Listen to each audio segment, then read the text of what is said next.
Welcome to the RokStar Show. Who are we chit-chatting with today? Soraya, also known as Ziggy Quinn. I do drag, burlesque, and I'm a vocalist in Omaha, Nebraska. What drew you to the music industry?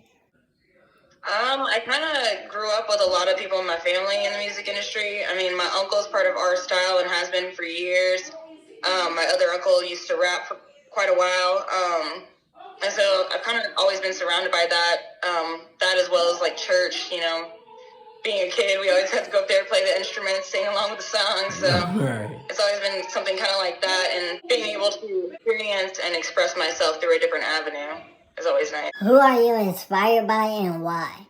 Well, for music, I'm inspired by Grace Jones, David Bowie, Prince, Cher. They're like big inspirations for me. Erykah Badu, Lenny Kravitz.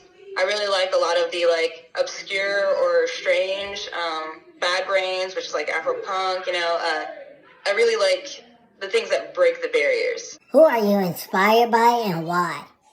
I guess for like more of my stage sets or like my burlesque, I'm very much inspired by Eartha Kitt and Josephine Baker, powerful femme types that weren't afraid to shake things up, and then even more kind of like your club kids atmosphere. A lot of those people inspired me to like let my freak flag fly, you know, and like be myself and experience who I am as a person and really develop those traits. Is there ever a hidden message in your music?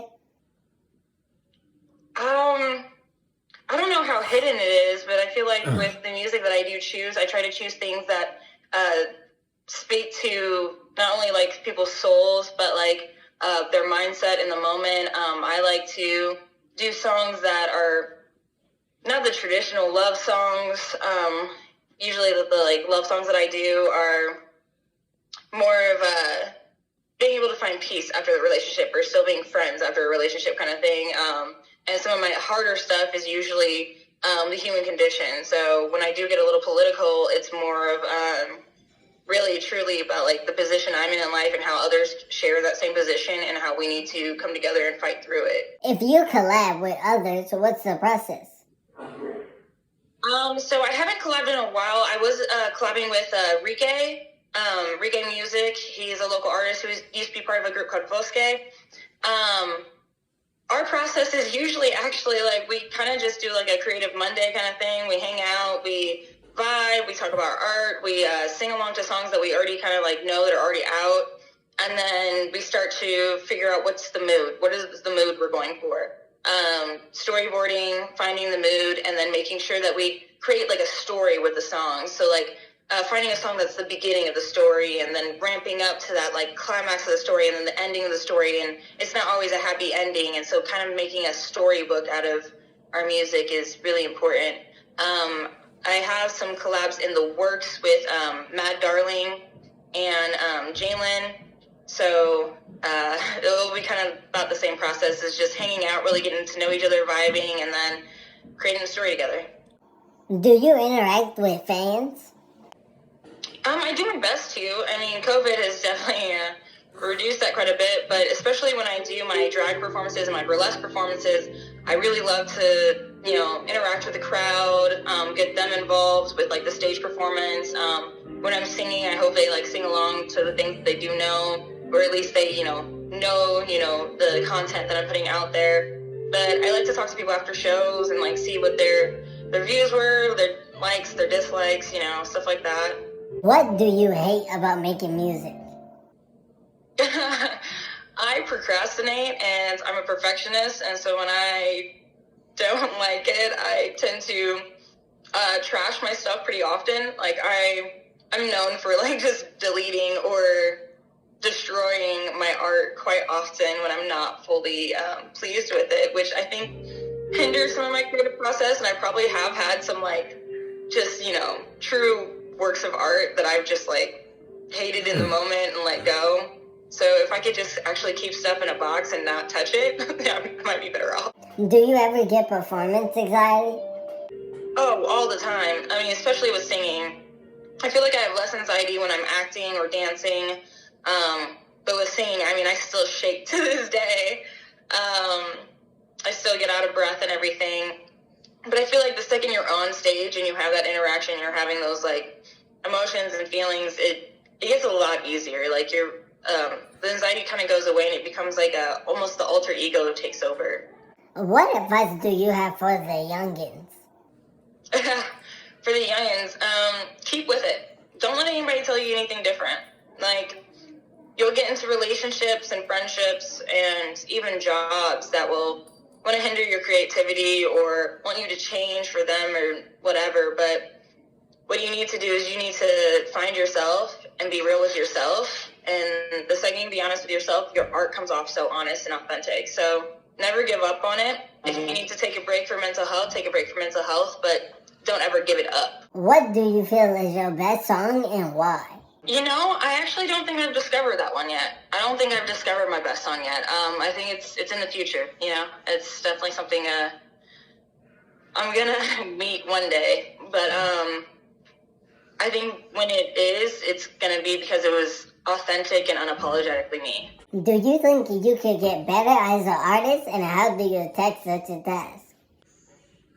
I mean, I definitely, there's always growth. There's always room for improvement. And just really studying yourself, getting to know yourself, growing, letting yourself grow, like, you know, working on those inner traumas and hindrances and all of your toxic traits, and then finding, you know, the light at the end of the tunnel with it. So, like, I think just really storyboarding, even mood boards. I know I'm really big into that kind of stuff. Listening to yourself, listening to your body. I realized that a lot of things that I was doing with my voice wasn't actually like my voice. Like, I was trying to put on this like air or persona or harmonize in a weird way. And so listening to, like, you know, my voice and making sure that, like, I'm not hurting myself trying to do these certain things has, like, I think taught me to be a better artist, but there's definitely always room for improvement. Who do you want to collab with, famous and local? So, like I said, like, John Legend would be dope to do a cover of, like, an old Harvey Firqua and Etta James song.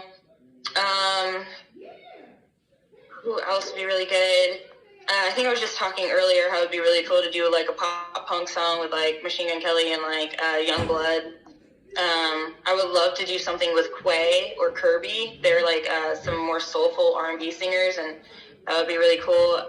Here local, I would love to collab with Rike again.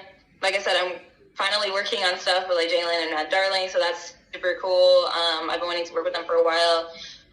Dilla Kids would be a really cool group to, like, you know, like Marcy Gates and Zoe would be really cool to do a collabo with.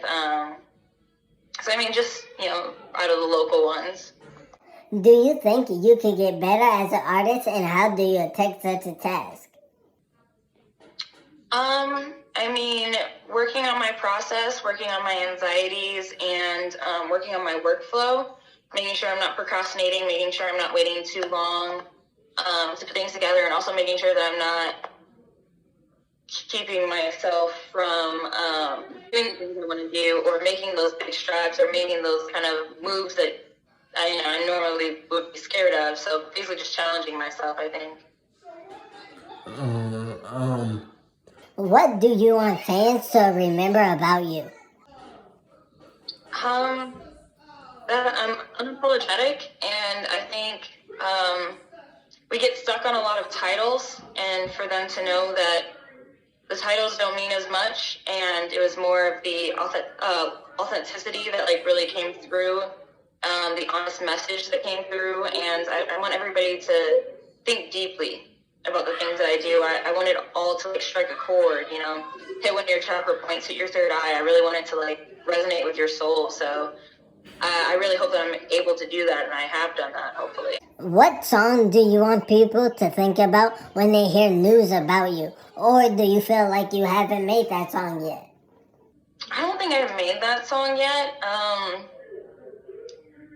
Yeah, that one's kind of hard. Like, yeah, I don't think I've made that one yet, but it is definitely, like, a to-do list, like, goal kind of thing to try to strive for. I feel like right now, for the most part, people know me for my burlesque performances and how I like to mix my cultures, and I mix like, you know, singing and dancing and acting in that. So I feel like at the moment that's what I'm known for, but I don't necessarily have a song yet, I think, to represent that. Where do you see music taking you in 5 years? I feel like it's a 50-50. It can either be, you know, sticking local, or it will become a bigger part of my performance art, and maybe I can blend the two and really work with bigger names and make myself a little bit more well known as not only just a singer but also a performance artist, and making the mediums work for me. So I think in 5 years I hope to be on bigger stages with bigger people. Well, thank you for chit-chatting with the RokStar. Be safe. Thank you so much. Yeah. Rest, don't sit and need work to tell me my peace. Parents of a drink, call me, I can't get